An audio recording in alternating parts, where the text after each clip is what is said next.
The silence in the crowded general store shattered as Kathleen Campbell stumbled into a display of dry goods, sending cans clattering across the wooden floor.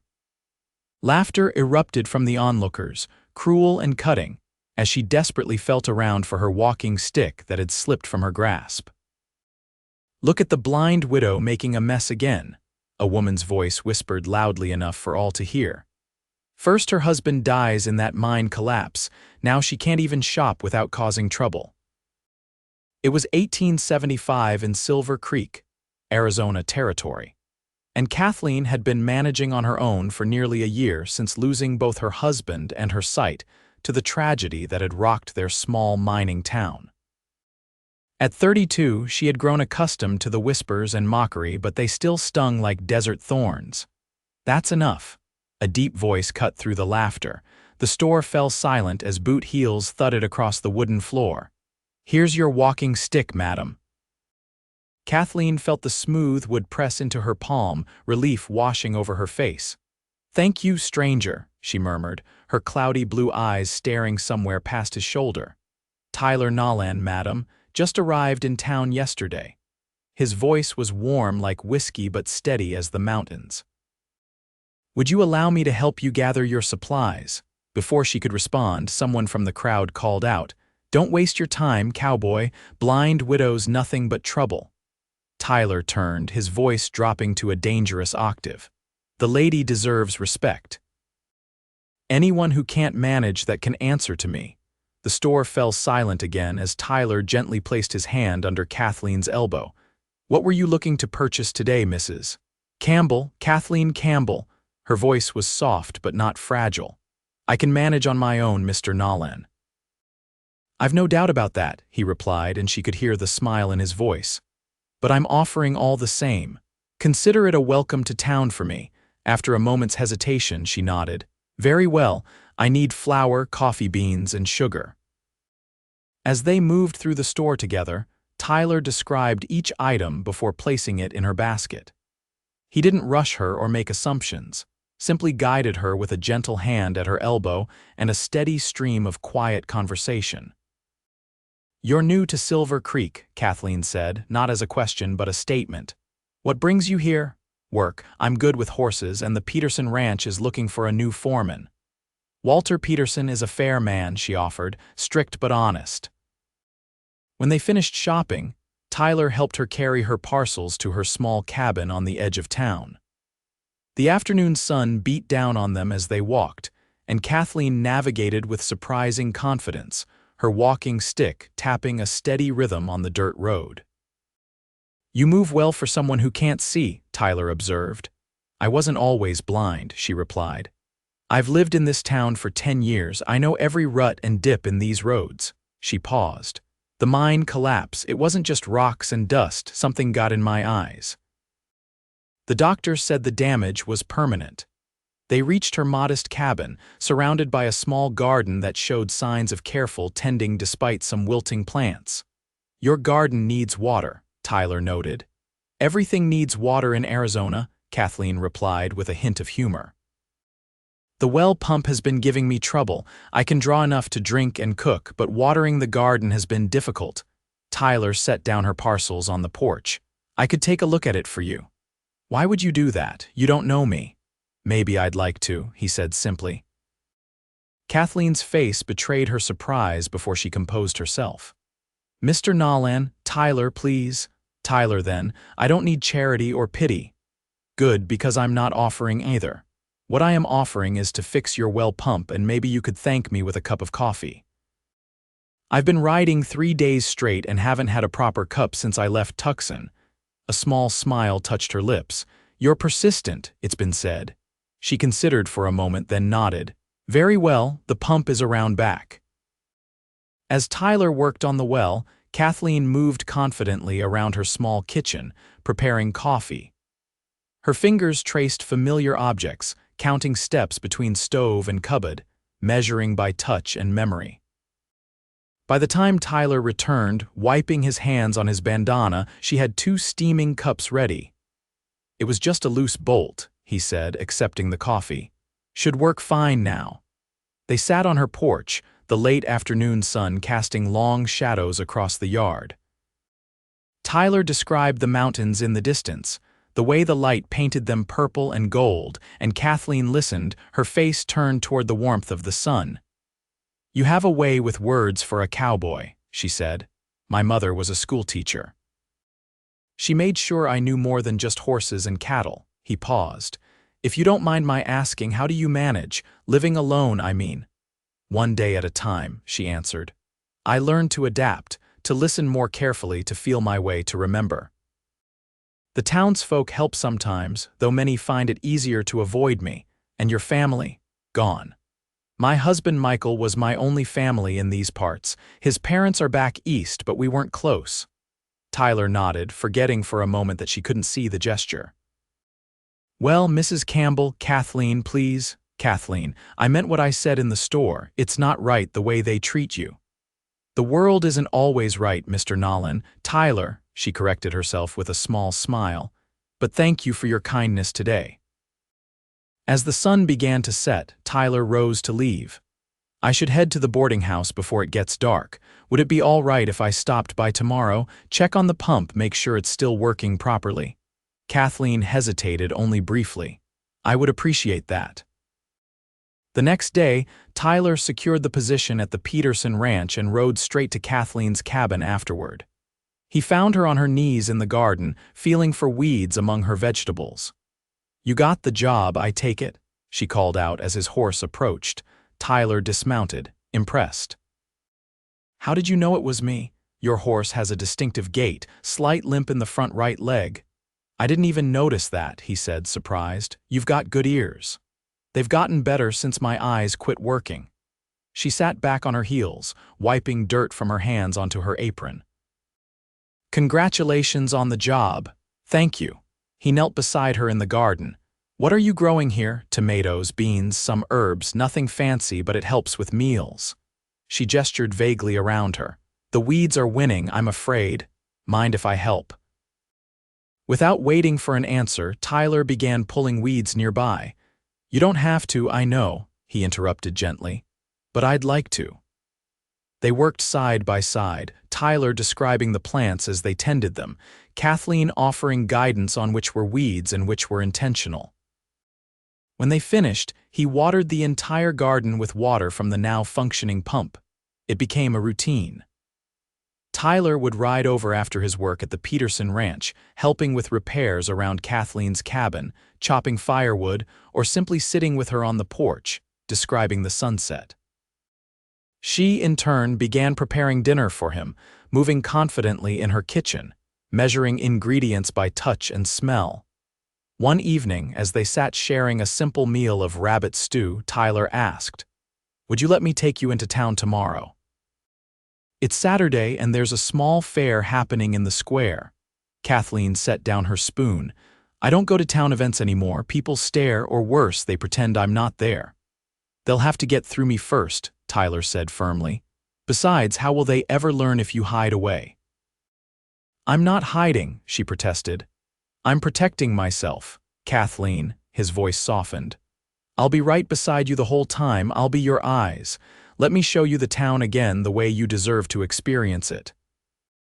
The next day, Kathleen found herself clutching Tyler's arm as they walked through the bustling town square. The scents of roasting corn and sweet pies filled the air, mingling with the sounds of a fiddle and the laughter of children. "There's a man selling carved wooden animals over to the left," Tyler narrated. "And ahead, they've set up tables with quilts. The Peterson family has a booth selling cheese from their dairy cows." Kathleen tensed as they passed groups of townspeople, feeling the weight of stares upon her. She heard whispers, felt the pause in conversations as they walked by. "Mrs. Leary is watching us like we've grown second heads," Tyler murmured, making Kathleen smile despite her nervousness. "She always was the worst gossip in town," Kathleen replied softly. They stopped at various booths, Tyler describing everything in detail, occasionally guiding Kathleen's hand to feel soft fabrics or carved wood. At the Peterson cheese stand, Walter Peterson greeted Tyler warmly. "You've been a godsend at the ranch, Nolan." the older man said. Horses are responding better than they have in years. Thank you, sir. May I introduce Kathleen Campbell? There was a brief pause. Mrs. Campbell, of course. Good to see you out and about. Peterson's tone was polite but distant. Mr. Peterson, Kathleen nodded. Tyler tells me your dairy operation is expanding.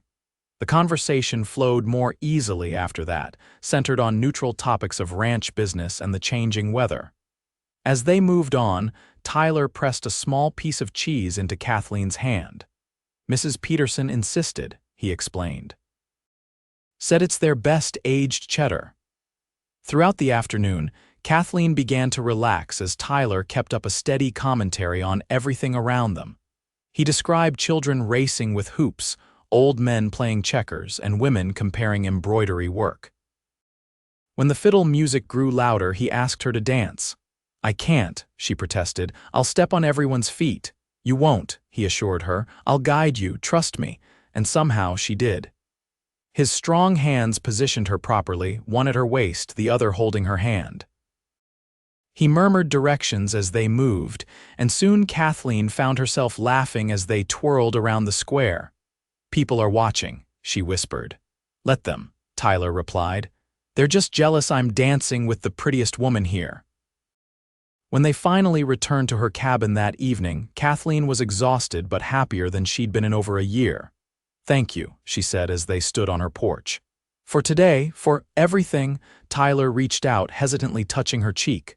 May I? He asked softly. She nodded, understanding his unspoken question. His fingers gently traced the contours of her face as if memorizing her features. I've wanted to do that for weeks, he admitted. Why? The question escaped her before she could stop it. Because you're beautiful, Kathleen. Not just your face, but your spirit, your strength. His voice was rough with emotion. I've known a lot of people in my 35 years, but none like you. Before she could respond, he leaned forward and kissed her, softly at first, then with growing intensity as she responded to his touch. When they finally parted, both were breathless. I should go, he said reluctantly. Yes, she agreed, though her hand still clutched his shirt. Tomorrow, he promised. The next few weeks passed in a whirlwind. Tyler spent every evening at Kathleen's cabin, and soon the townspeople grew accustomed to seeing them together. Some whispers continued, but increasingly there were nods of greeting, small conversations at the general store, and even invitations to social gatherings. It's different now, Kathleen observed one evening as they sat on her porch. The town, the way they treat me. They just needed someone to show them how, Tyler replied, squeezing her hand. No, she shook her head. They needed to see me as a person again, not just the blind widow. You did that. We did that, he corrected. Together. As autumn approached, bringing cooler evenings, Tyler began staying later, reluctant to leave Kathleen's side. One night, as a chill wind rattled the windows, he finally voiced what had been on his mind. I love you, Kathleen. She sat very still, her hands pausing in their work of shelling beans. Tyler, I know it hasn't been long, and I know you had a life before with Michael. I'm not trying to replace that. He moved to kneel before her, taking her hands in his. But I want to build something new with you. I want to be by your side, not because you need help, but because I need you. Tears welled in her cloudy eyes. I love you too, but I'm afraid. Of what? Of being a burden.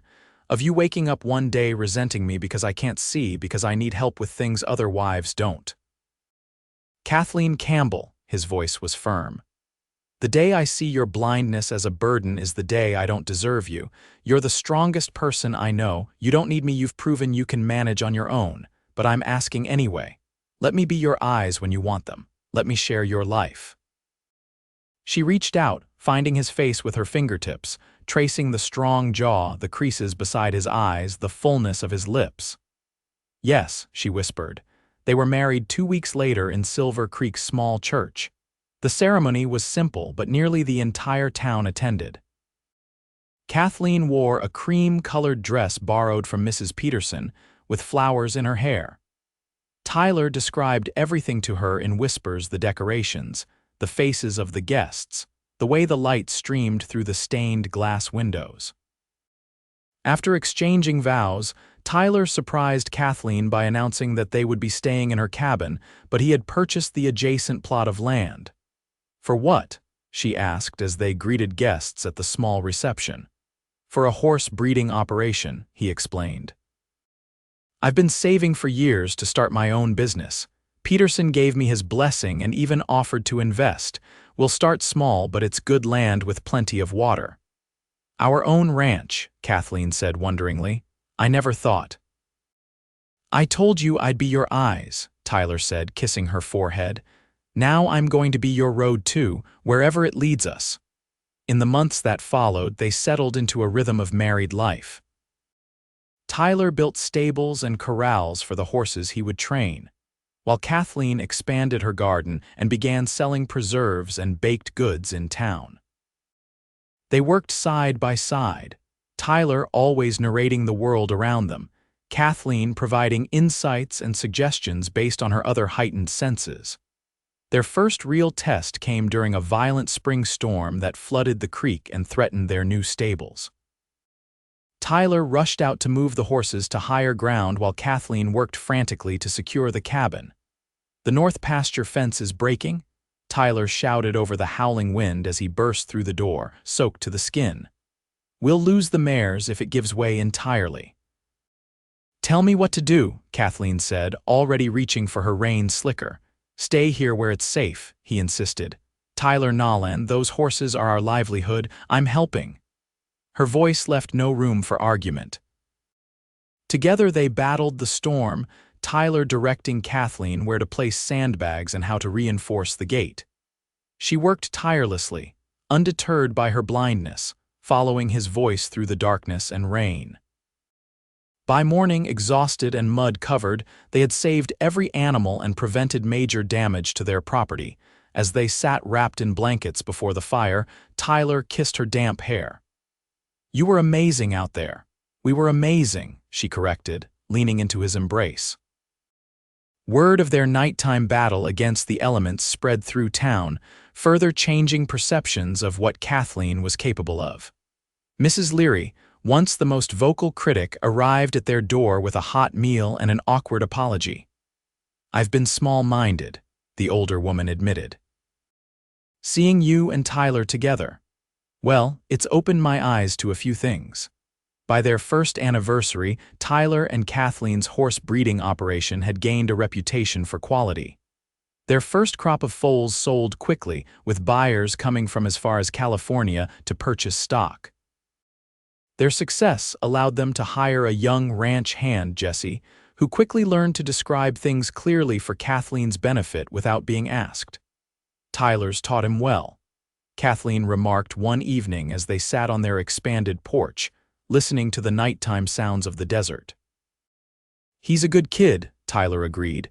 "Reminds me of myself at that age." Kathleen smiled, her hand resting on her slightly rounded belly. "I hope our son has his father's kind heart." Tyler's hand covered hers, "Or daughter," he said, "and I hope they have their mother's courage." In the fall, Kathleen gave birth to a healthy baby girl they named Emma. Tyler described her in exquisite detail, the wispy dark hair, the perfectly formed fingers and toes, the way her eyes, blue as the Arizona sky, focused intently on faces. "She's looking right at you now," Tyler would say as Kathleen cradled their daughter. "She knows her mama's voice." Kathleen learned to care for Emma through touch and sound, developing techniques that sometimes impressed even the town's experienced mothers. She could distinguish the baby's different cries, knew precisely how to test the temperature of bath water with her elbow, and could change diapers faster than Tyler. As Emma grew from infant to toddler, she became her mother's greatest ally. By age 3, she was naturally describing things to Kathleen without prompting. "Mama, the sky's purple tonight," she would announce as they sat on the porch. "And Daddy's horse has a new spot on his nose." Tyler would watch his daughter guide her mother's hand to feel the new marking on the horse, his heart full to bursting with love for them both. The town of Silver Creek grew as the years passed, the railroad finally connecting it to larger cities. Tyler and Kathleen's horse breeding operation expanded accordingly, gaining national recognition for their sturdy, intelligent stock. They built a larger house on their property, with special features Tyler designed to help Kathleen navigate independently. Emma, now 7, had her father's way with horses and her mother's keen senses. She moved between the world of sight and Kathleen's world of sound and touch with natural ease, serving as a bridge between them. "You know what I'm most grateful for?" Kathleen asked one evening as they sat on their porch swing, Emma asleep inside. "Not just that you became my eyes when I needed them, but that you saw me when no one else would look." Tyler took her hand, pressing it to his lips. "And I'm grateful that you showed me how to truly see. Before you, I looked at the world but missed so much of its beauty." "Beauty isn't just what you see," Kathleen said, leaning her head on his shoulder. "No," Tyler agreed, watching as the last light of day painted the desert in gold. "It's what you feel. And I've never felt anything more beautiful than our life together." In town, people no longer referred to Kathleen as the blind widow. Now she was Mrs. Nolan, the clever horse breeder's wife, whose preserves won ribbons at the county fair, whose daughter was the brightest student in the schoolhouse, and whose marriage to Tyler Nolan was held up as an example of true partnership. On their 10th wedding anniversary, Tyler surprised Kathleen with a party at their ranch, inviting the entire town.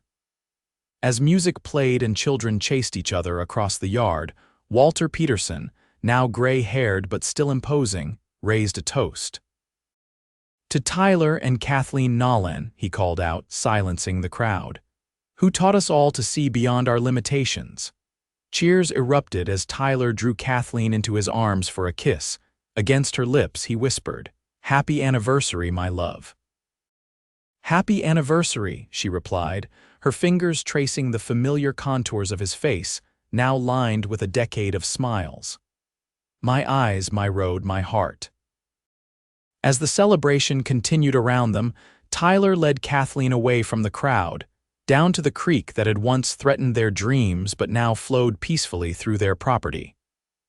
"I have something for you," he said, placing a small wooden box in her hands.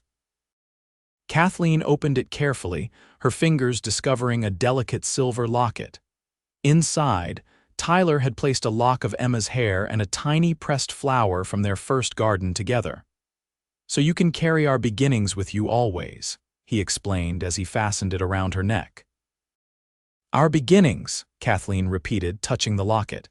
"But not our ending, not for many years yet." "Not for many years," Tyler agreed, wrapping his arms around her. "We've got roads still to travel, you and I." Kathleen turned her face up to his, her clouded eyes shining with tears of joy. "And I wouldn't want to travel them with anyone else." Above them, the first stars appeared in the darkening sky, witnesses to a love that had overcome mockery and blindness, that had built a life out of compassion and courage in the wild Arizona territory. A love that would continue to light their way forward, step by step, day by day, together always.